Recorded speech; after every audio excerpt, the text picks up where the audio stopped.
ngo gusenga kugira umumaro mwinshi iyo umuntu asenganye umwete. Iyo umuntu asenganye iki? Umwete. Yesashimwe cyane. Bibiri igaragaza baca Yesu aca umugani aravuga ngo niba umucamanza utubaha Imana niyite no ku bantu, umupfakazi yaramutitirije ngo akamuha icyo ashaka, ngo none se mwebwe mubwira Imana, niba Imana yita kuri mwebwe igira imbabazi, yabaremye ibazi, umucamanza umuntu wabyawe n'umugore n'umugabo utubaha Imana niyite no ku bantu, agirira imbabazi umupfakazi, wowe nujya imbere y'Imana bizagenda bite? Turashima Imana, ni ukuri Imana yaturinze kandi yatugirira igihugu. Isashimwe cyane.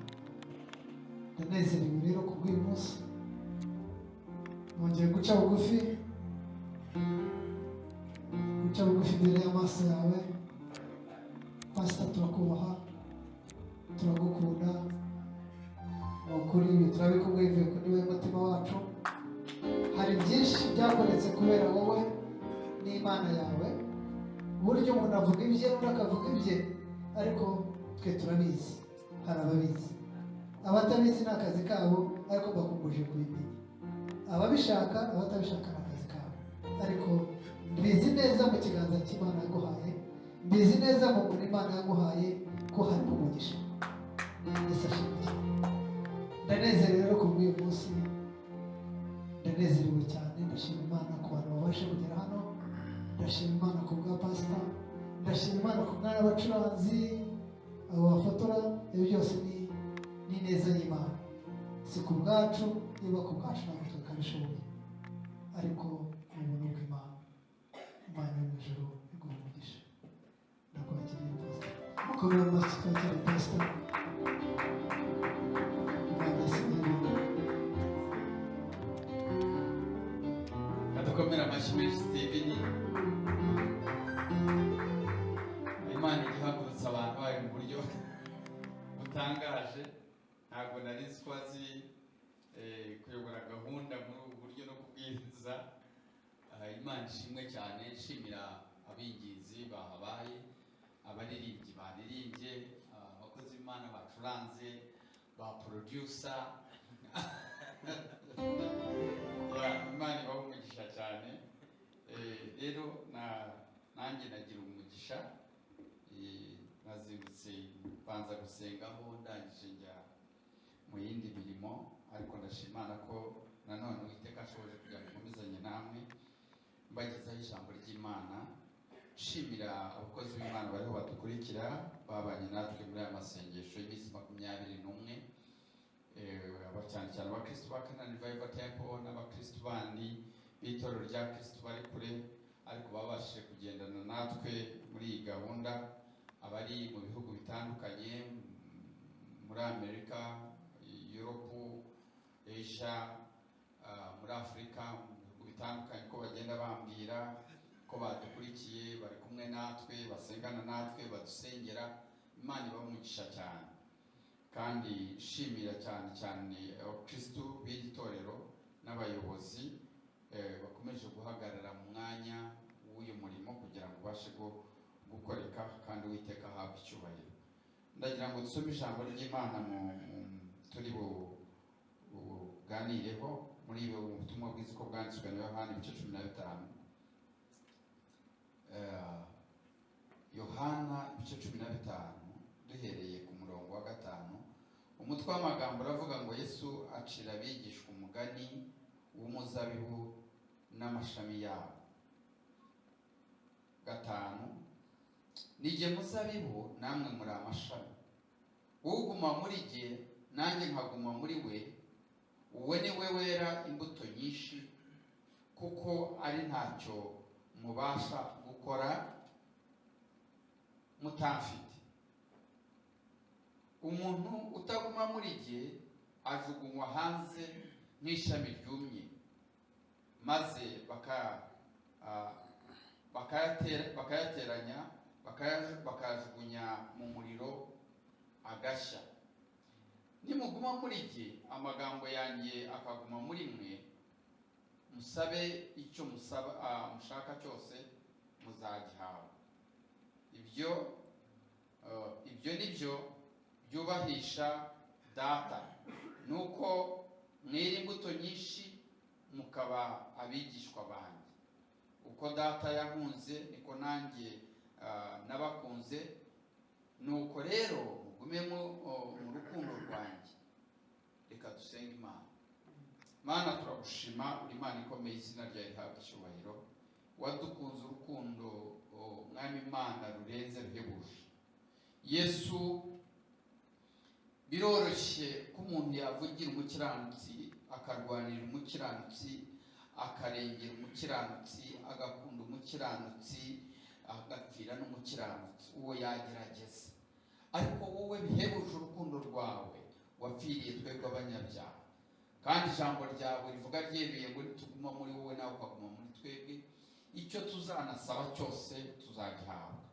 Uri Imana ikomeye, reka ijambo ryawe rigwire muri twe, kuko mwami Imana ukushi yera imbuto nyinshi, kandi akaba muri wowe afite ibyiringiro.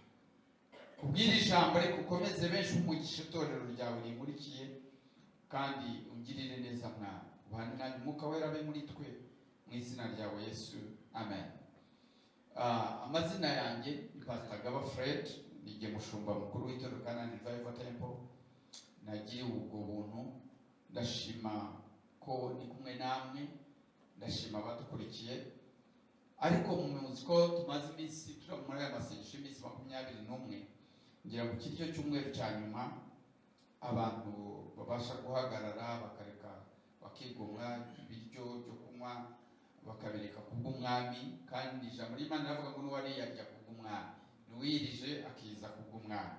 Rero nzi neza ko hari ngo ijambo ry'Imana rivuga ngo ariko hari dayimoni itajya yibashwa n'ibyo, ahubwo yirukanwa n'uko umuntu yasenze akiyiriza. Hari imbaraga bigaragara ko umuntu abona iyo asenga yiyirije. Iyo usenze utiyirije nabyo bifite imbaraga. Bigaragaye ko muri aya masengesho ubwo tuyarimo hari ibintu bitatu. Kuba udasenga, Imana ntibibuza kugusubiza cyangwa kukumva, irakumva. Ariko nanone iyo wasenze ukanarya ukanywa ukanakora akazi gasanzwe, Imana irakumva. Ariko nanone iby'akarusho, iyo wasenze ukiyiriza nturye ntumwe, hari izindi mbaraga nanone Imana ikumviramo. Yesu ashimwe cyane. Ngo Bibiliya ivuga ngo imvura igushiriza, Imana igushiriza imvura ababi n'abeza. Ngo imvura igwa mu murima, ikagwa mu mirima y'ababi n'abeza. Ababi bakarya n'abeza bakarya. Abatekereza nabi bakarya n'abatekereza neza bakarya. Kandi bose bakambara. Ibyo Imana yabishyizeho. Waba utiyirije, wasenze cyangwa utanasenga, utanizera iyo Mana, ariko ikanga ikakugira neza kuko yarakuremye. Ariko iyo uyizi ukanarya ukananywa ukagubwa neza, nabwo urasenga ukakumva. Ariko iyo wiyirije ugasenga wiyirije, hari imbaraga zindi Imana ikumvamo. Yesu ashimwe cyane. Ngo niba ijambo ry'Imana rivuga ngo mukomange muzakingurirwa, ngo udakomanze yakingurirwa, ariko ashobora no kudakingurirwa. Musabe muzahabwa, nimutasaba ushobora kudahabwa. Yesu ashimwe cyane. Muri Yesaya haravuga ngo nimushake Uwiteka bigishoboka, kuko abona mu mwambazi kuko ari hafi. Ngo gushaka Uwiteka birashoboka, ariko mutanamushaka uzabaho, ariko ushobora kugira igihombo. Ijambo ry'Imana tumaze iminsi tuvuga ngo nubwo Lazaro yari yarapfuye, ariko yarazutse abaho. Bibiliya ntabwo igaragaza imyaka Lazaro yabaye, ariko yahawe amahirwe. Uko Bibiliya irongera ikavuga ngo igihe cyarageze Lazaro arongera agira ate, arapfa. Ndatangara cyane, mwibaza ubundi yazukiraga iki? Yagumaye akaba yari yapfuye. Yesu yaramuzuye, igihe kiragera, imyaka iragera, arongera arapfa. None se ko yazukiraga iki? Ariko byari ukugira ngo imirimo y'Imana yigaragaze mu gihe cyayo. Yesu ashimwe cyane. Byari kugira ngo Imana igaragare muri icyo gihe, kuko Yesu yaravuze ngo Mana nari isanzwe mbizi kunyumva, ariko bikorera aba bankikije kugira ngo bizere kuri Imana. Wowe Lazaro nta mishoni yindi yarashigaje ku isi, yari yayikoze, kuko nta yindi mirimo bigaragara amaze kuzuka yakoze.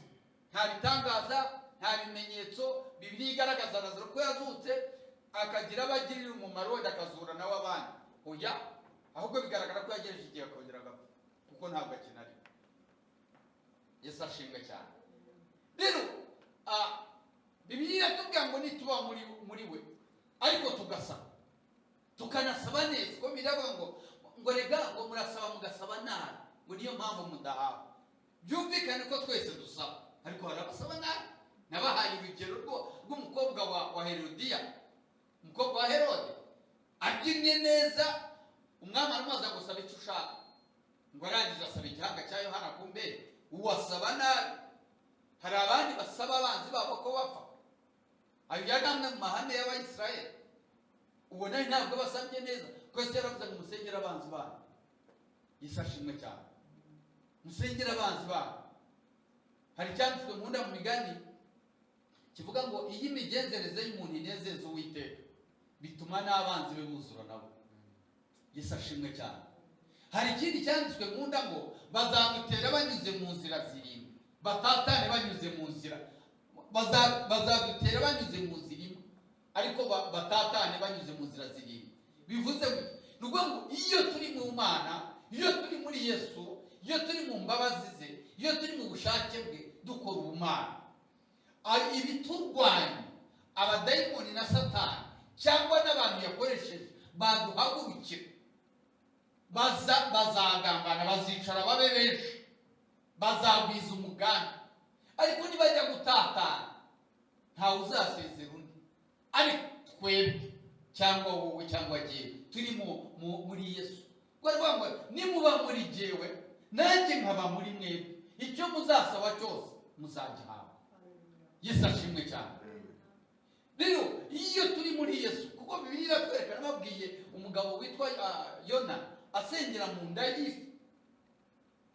Uyu mugabo ajya gusengera mu nda y'ifi amanywa amajoro 3 n'iminsi 3, yari yagomye, yari yagomeye Imana, yanze gukora ubushake bw'Imana. Imana iramutuma arangije ahurira n'abapagani mu ryato. Ariko tekereza, basenga ibigirwamana, umuraba ntiwaza kubera abo bantu babi, ahubwo umuraba uza kubera Yona. Njya nkunda kubabwira, hari igihe Imana twebwe dufiteho mission. Iyo Imana itagufiteho misiyo, umeze nk'abandi cyangwa nk'igiti, nta gahunda ifitanye nawe. Ariko Imana niba ifitanye mission nawe, nujya no mu nda y'isi iragukurayo.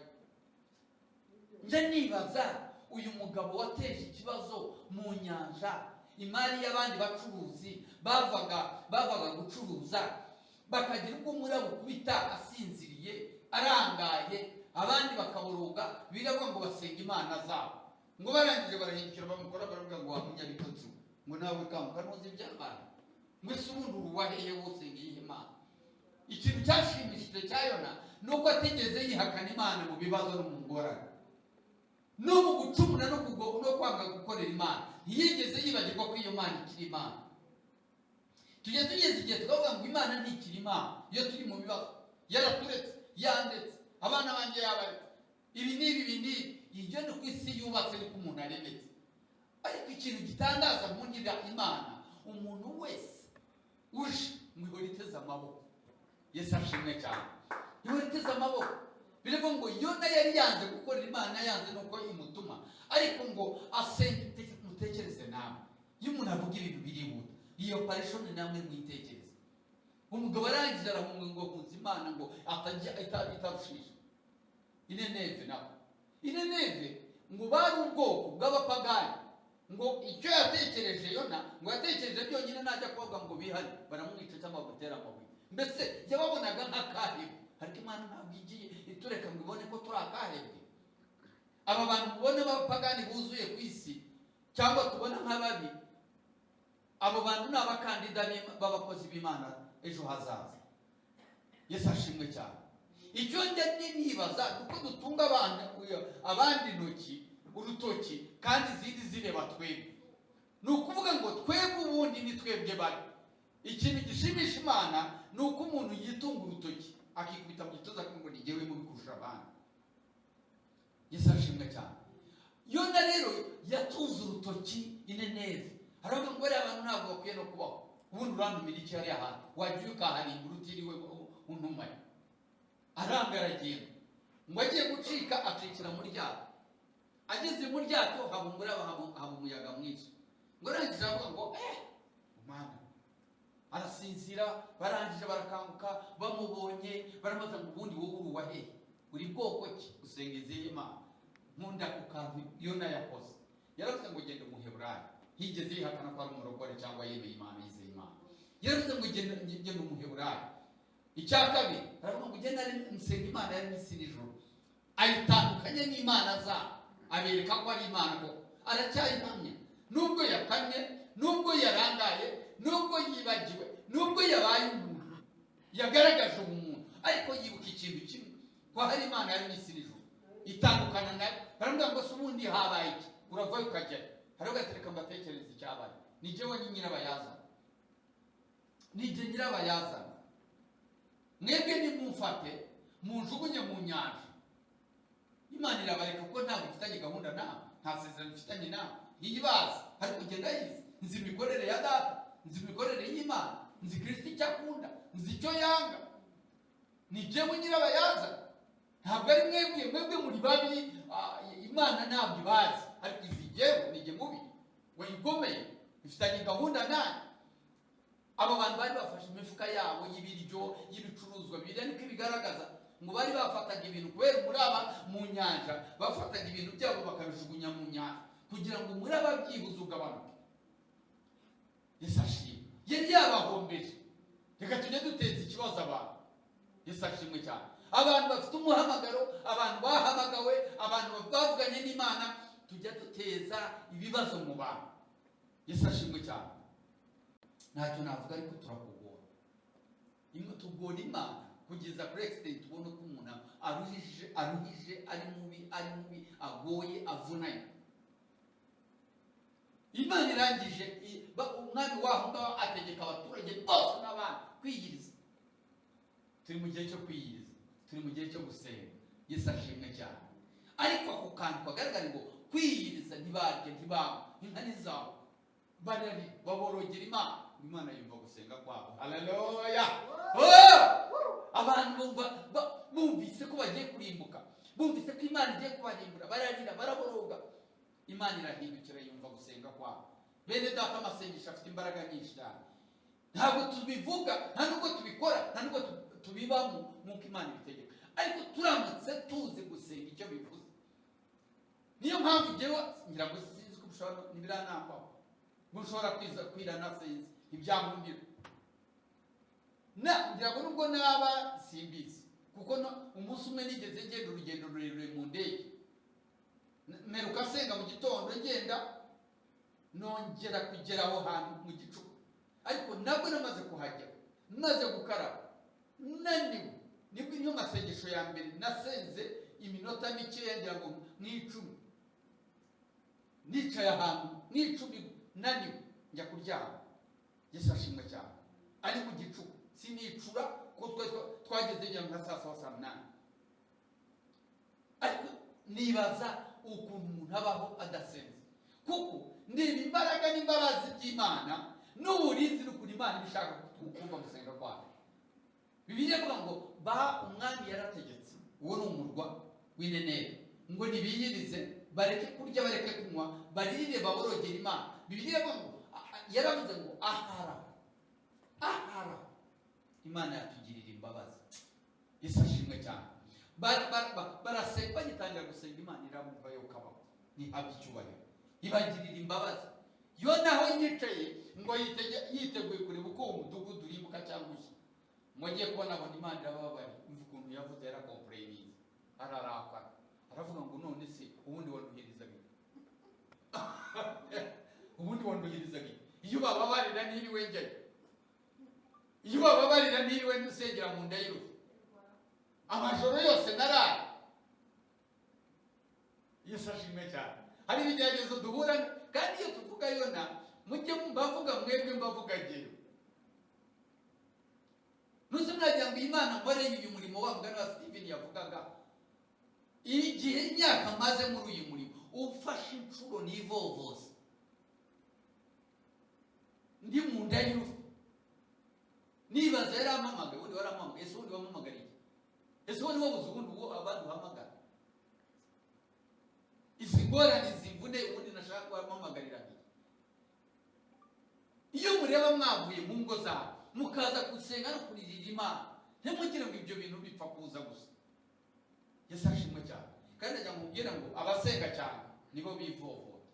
Abasenga cyane nibo bazi Imana yabo. Abakubitwa cyane bafite icyo bavuganye n'Imana. Abageragezwa n'abafitanye amasezerano n'Imana. Abantu badamaraye baturi imibi y'amafiriti baguwe neza, batazi iriva n'irirenga, abo bantu nta kintu bavuganye n'Imana. Yesu ashimwe cyane. Muri iyi Imana Bibiliya ijya kuvuga ngo ubwoko bwanjye, abana banjye, abagaragu banjye, inshuti zanjye. Imana ijya kuvuga ayo magambo kuya describinga, kuyakura mu yandi hari impamvu. Yesu ashimwe. Rero Yona bigaragaza uburyo natwe duteye. Asengeye mu nda y'ifi, asengeye mu kigeragezo. Ese ubundi baye amasengesho y'imisi 21 Kanani Revival Temple twayashyizeho kugira ngo dushime Imana, cyangwa ni ibintu twagira ngo Imana izikore. Izikore mu itorero, izikore mu buzima bwacu, izikore mu ngo zacu. Urebye ibintu nanditse ni byinshi cyane. Hari iby'itorero, hari iby'igihugu, hari ibyanjye binafsi, hari ibyo urugo rwanjye n'abana banjye n'umugore, hari iby'abakristo. Yesu ashimwe cyane. Hari ibyo ntekereza nakwibuka ko hari n'abakristo dufite. Hari uwumaze igihe nta kazi agira, afite abana, afite umugore muri uyu mujyi. Uwo muntu ndamushumbye ndamureba hariya buri munsi. Iyo ngiye imbere y'Imana ntwaye ibyanjye, ishyira n'agakeregeshwa ke n'akajyana. Iyo njyanye ibyo biremereye, ishyiraho n'agakeregeshwa kanjye. Yesu ashimwe. Rero gusenga kugira umumaro mwinshi, niko Bibiliya yatubwiye ivuga.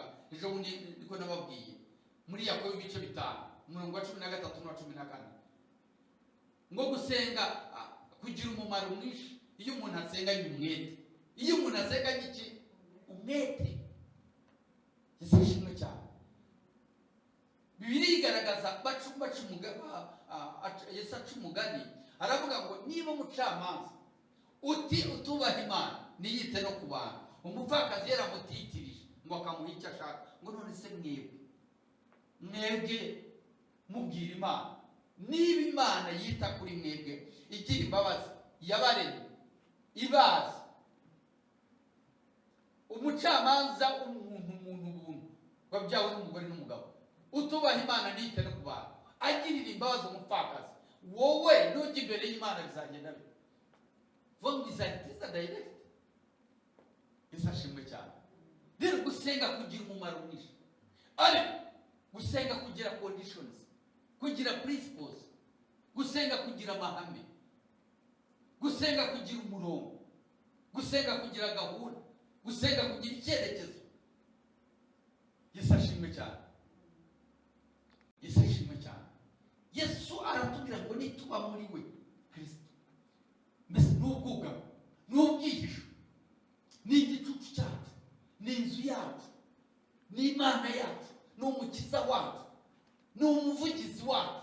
Iyo tumwihishemo, icyo dusaba icyo ari cyo cyose turakimuhereza, arakiduhereza. Iyo turi muri we n'akaba muri twebwe. Hari igihe tujya dusaba tukamera nk'abana. Ngira Imana kubera ko abana banjye bagira ikintu cy'urukundo rwinshi kuva no mu bwana, niyo yaba ari akana gato, iyo umusabye araguha. niyo utamusabye azayiruka akavuga ako yangana uko ariko kose.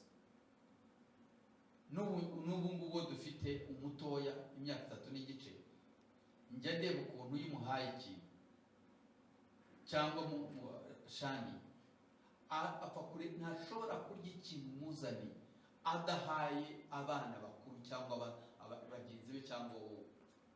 Ntibiba, ntabwo ari twabibigishije cyane ngo wenda twabishyizeho imbaraga tubibereka, nibo babyikorera. Niyo nzanye ikintu nkakimuhereza shani, agenda yirukanka akajya gushaka maturete cyangwa kazungu, cyangwa bose akabaho cyangwa abari hafi, cyangwa akagenda yirukanka agasanga nyina mu cyumba akavuna akamuhereza. Yesu ashimwe cyane. Ariko ibyo reka bishimira Imana. Ariko nzi ko hari abana, hari utwana cyangwa abana tukiri dutoya cyangwa abana bakuru, umuhereza ikintu wamubwira ngo mpereza, araza ati kandi ari wowe wamuguriye, utima bomba ati akayikwima kandi ari wowe wayimuhaye. Niko natwe abantu rimwe na rimwe tujya tumera ku Mana, tujya dusaba ikiduha twarangiza tukayishima. Yesu ashimwe cyane. Ikiduha njyaga mbwira Imana mu bintu bya Imana ijima, nta kintu natunga ntakoreye Imana. Mu butunzi mpereza, yaba amafaranga, yaba amadolari, yaba iki, ngira ngo 40% aba yaje muri urusengero cyangwa ahandi. Yesu ashimwe cyane. Ariko abantu ku isi niko tumeze. Hari abantu bafite ibya mirenge ariko ntacyo bimariye rubanda cyangwa abantu cyangwa itorero. Yesu ashimwe cyane. Nabahaye urugero rushize ndagwaye mureke dusenge. Iki kibanza mubona urusengero dushaka kubaka hafi rwa miliyoni 400. Hari umuntu rwose bidafite icyo ayo mafaranga abwiye. Yasinya sheka akavuga ati Kanani Revival Temple nubakiye abantu, abahari n'abandi bazaza n'abazasaza bose mubakiye urwo rusengero. Ayo mateka ngume wongeye mbona umugisha. Yesu ashimwe cyane. Hari umuntu w'umujenerali w'inshuti yanjye yigeze aduha ubuhamya, ntabwo asenga cyane ariko atubwira ko yizera Imana ikunda. Noneho aza kuduha ubuhamya, afite mama we, ntabwo nzi neza niba akiriho, ariko atubwiraga ukuntu mama we yakuze avuka, mama we ari umuporoso. Babantu banywaga amata atetse kera, basimutse kera, abandi banywa amata mabisi. Urumva nizo ni inyungu zindi zo gusenga ku ruhande. No gusenga bizana kujijuka, mwari mubizi? Yes. Njya mbona abavuga butumwa, nkabona abavuga butumwa bazijutse, batigeze bakanagira mu ishuri, batazi gusoma no kwandika, babyize bajijutse ariko bakijijwe basenze. Noneho ngo arangije adutekereza ukuntu mama we yajyaga asenga, ndetse yakweza imyaka ngo agahereza akajyana ku itorero. Ngwina akazafata ikimasa akagihereza itorero. Akaba bari abantu b'abatunzi cyane. Ariko muri ubwo butunzi bwabo, umuntu w'umukecuru cyangwa umugore gufata ikimasa akagitanga mu itorero, ntacyo byabaga bivuze kinini cyane mu. Afite amavuta arayatanga, aragira gute, bakubaka itorero, akababwira ko bariho bubaka itorero, agasenga.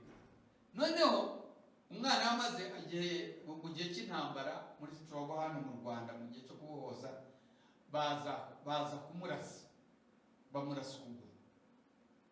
Ariko bamurasa ari intambara ikomeye mu buryo bashobora no kumufata amateka ku rugamba.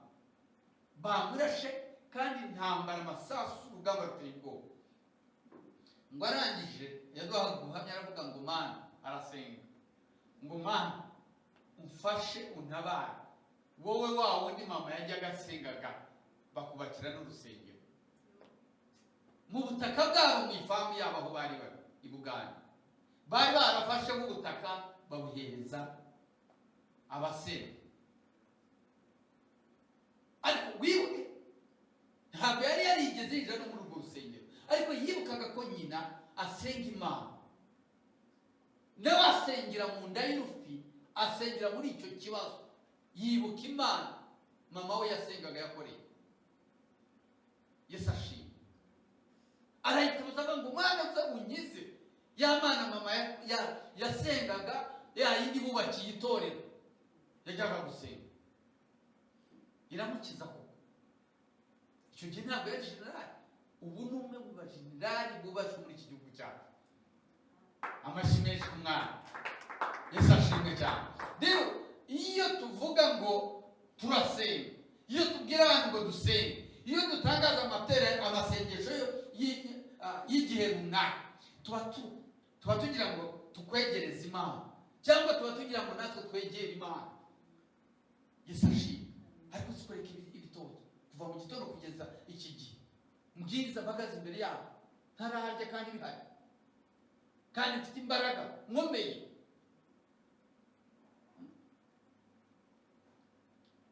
Igituma umubiri utinya cyangwa ugira ubwoba, ubundi hari ibimenyetso bigaragaza ko umuntu gusenga. Iyo umuntu abyibushye mu mwuka, umubiri urananuka. Iyo umuntu abyibushye mu mubiri, umwuka arananuka. Kenshi abantu bajya bambaza ngo uko kitabyibuha, abo tungana abazanye inda barashaje, babaye bamuzeyi. Niyo dutungukanye baba banagenda agasore bo babita bamuzeyi. Je nta wunyita muzeyi kandi nari nkwiye kuba nitwa muzeyi. Yesu ashimwe cyane. Ariko ni ukubera iki? Gusenga kugira umumaro mwinshi. Iyo umuntu asenga n'iki? Umwete. Iyo umuntu asenga ntabwo arwara ibirwara. Let me tell you something, the secret. Iyo umuntu asenga ntabwo akunda kurwara ibirwara. Ubwo buto, ibyo biryo bimeze gutyo, kenshi umubiri iyo wiyirije urabibimina. Yesu ashimwe. Rero Imana iratubwiye, Yesu aratubwiye ngo nituba muri we nawe akaba muri twe, icyo tuzasaba cyose tuzagihabwa.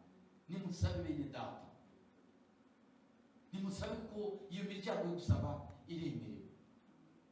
Turayemerewe, ni uburenganzira bwacu. Iyo dusenga tubasengera, dusengera igihugu, dusengera abantu, Yesu ashimwe. Imana iri gukoresha abantu benshi batandukanye, yaba musengana. Yesu ashimwe. Mane ejo bundi niwe watangiye guhamya, aravuga ngo abe maca tugumemo. Yesu ashimwe. Iyo atanga urugero avuga ngo buri itorero rirakize, ariko ntabwo tuzi ubukire turiho dufite. Aravuga ngo umuntu ufite igaraje aba afite imodoka twagiye tugakoresha. Ubucuruza imyenda y'abana, ko turi ababyeyi dufite abana, twagiye tukabagurira imyenda. Ubucuruza amata, twagiye tukamugurira. Ubucuruza imyenda, twagiye tukamugurira. Uzi kuba ufite abakiriya barenze 300 bahoraho. Namwe mutekereze, byonyine tutavuze Kanani Revival Temple z'ahandi, tukavuga iyacu hano muri Kigali. Ukaba ufite niba icyo ukora icyo ari cyo cyose, ufite abakiriya 100 bahoraho.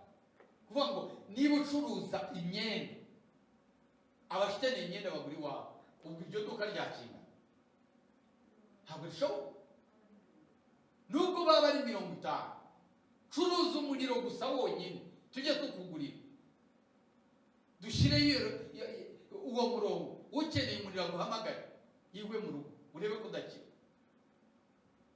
Abakristo bihangira imirimo none. Yesu ashimwe. Kaduheze Imana icyubahiro ko ari Imana ikomeye. Imana ihabwa icyubahiro ko ijya yumva gusenga kw'abera. Umuntu ashobora kutakumva, ukamusakuriza, ukavuga amagambo ntayumve. Rimwe na rimwe afata agenda cyangwa ahaguruka ajya mu nama, abona watinze. Ariko Imana ntabwo ijya imera gutyo. Ibituje buri gihe cyose tezisa isi yose, uyishakana umwete, uyinginga, uyinyotewe, uyihamagara, uyizeye, yarangiza ikamuhereza. Yesu ashimwe. Reka nsabire umugisha kubw'uyu munsi, muri iki cyumweru dusoza cy'amasengesho y'iminsi 20.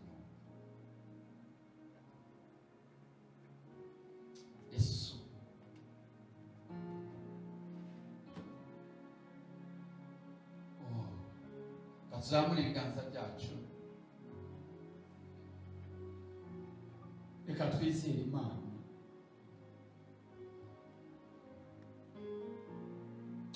Yesu, nituba muri wowe Yesu, nawe ukaba muri twe, icyo tuzasaba cyose tuzagihabwa. Iryo ni isezerano. Mweretse ubwoko bwawe barambuye ibiganza byabo imbere yawe, bafite ibyifuzo. Ibyo byifuzo barabikumurikiye, turabikweretse Yesu. Ibyo abakristo bakananirwa y'Ivatempo, abari hano n'abari kure, iby'itorero ryawe riri ku isi hose, abakurikiye iri jambo, abakwizeye ndabasengeye, abakurikiranye iri jambo bakaryumva bakaryizera bagakora ibyaryo.